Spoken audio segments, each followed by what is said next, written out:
It is assumed that the resting metabolic rate of healthy males in complete silence is 5,710 kgs per day. Researchers measured the RMR of 11 healthy males who were listening to calm classical music. The data are given in kg per day, and then we have our data there. So assuming that the RPR is not normally distributed in the population, assuming RMR is normally distributed in the population, is there significant evidence to support the claim that the mean RMR of males listening to calm classical music is different than 5,710 kg per day? Use the 0.05 level of significance. So we're going to test using the classical approach. So we have here that is normally distributed, which is good because our sample size is too small. And we have different from 5710 and our level of significance. So a classical approach here, we need to figure out our test statistic. Oops, I don't want to use that. Our test statistic and different, so our critical values. So let's write down our hypotheses. So we have the null here is the mean is equal to 5,710, and the alternative is that the mean is not equal to 5,710. So our test statistic, let's go over to StatCrunch. So I've already pulled in my data, so I'm assuming this is like a homework problem that we have. So otherwise you would just type your data in. So we're going to go to Stat and T-stats, because we don't know about our population. One sample, and this time we have data, so we're going to do with data. Select our column, and then we're going to do our hypothesis test here. So our mean for our hypothesis is 5,710 and not equal to, expand this some here, and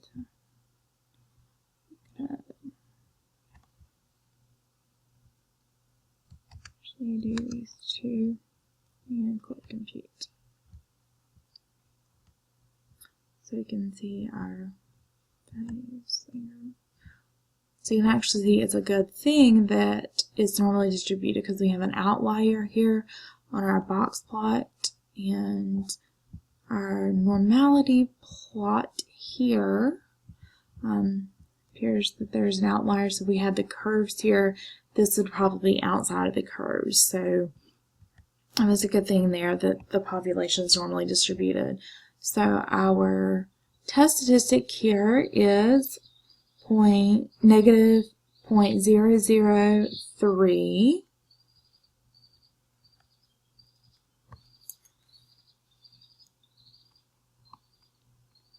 And then for our critical values, we have the alpha is 0.05, and our degrees of freedom would be 10. So one less than our sample size. So n is 11.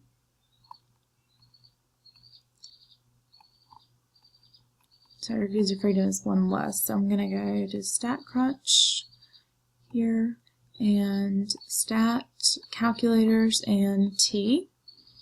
And our degrees of freedom is 10. I'm going to go to between. I think that's easier. And 1 minus 0.05 is 0.95. And hit compute.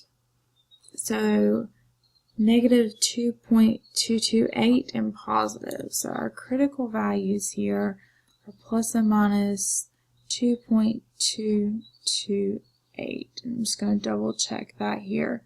So 228. Right, so we'll look at this here.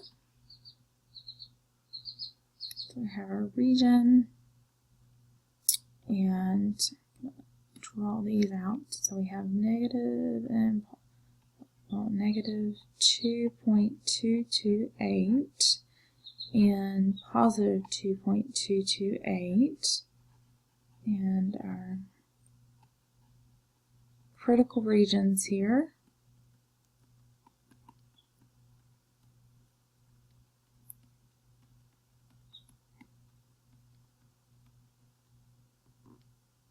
So critical value, and then our test statistic is almost right there in the middle, right?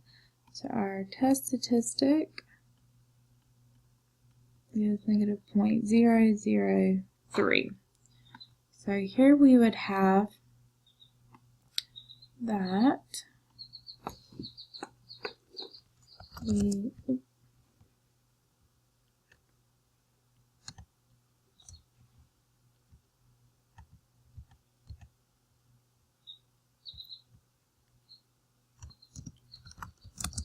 do not reject the null hypothesis since the test statistic does not fall in the critical region. Okay, so I'll write the conclusion in context at the very end. So we're going to do this with a couple different methods. So now we're going to test using the p-value approach. So I'm gonna alpha is 0.5. So alpha, our p-value versus alpha here, which is 0.05. And then we'll go back to StatCrunch, and we have our p-value here of 0.9978. 9978. So the p-value is greater than alpha. Right.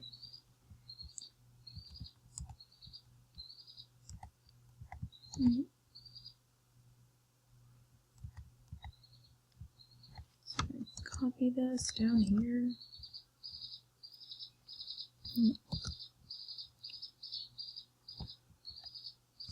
So we do not reject the null hypothesis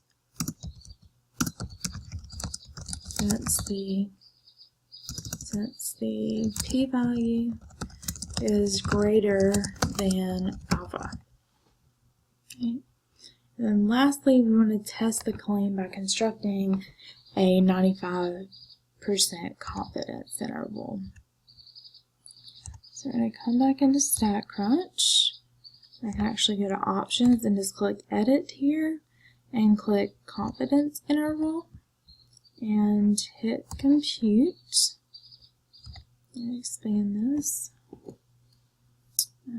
So we get 5,001.644. It's our lower bound, and 6416.538 is our upper bound, and we want to see if this number falls in between those. Okay, so 5710 is between those two values. Right, so we do not reject the null hypothesis since is between the lower and upper bounds, the confidence interval. So then our conclusion in context here would be that there is insufficient evidence to conclude that the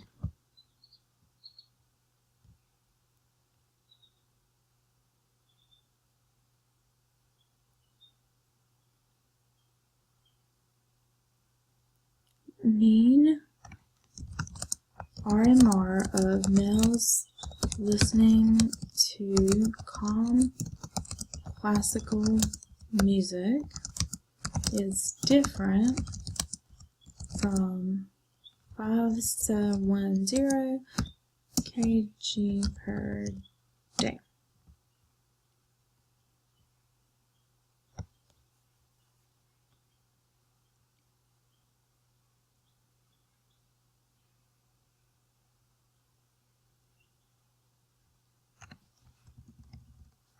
Per day, and then we're going to put our significance level here at the 0.05 level of significance. Okay.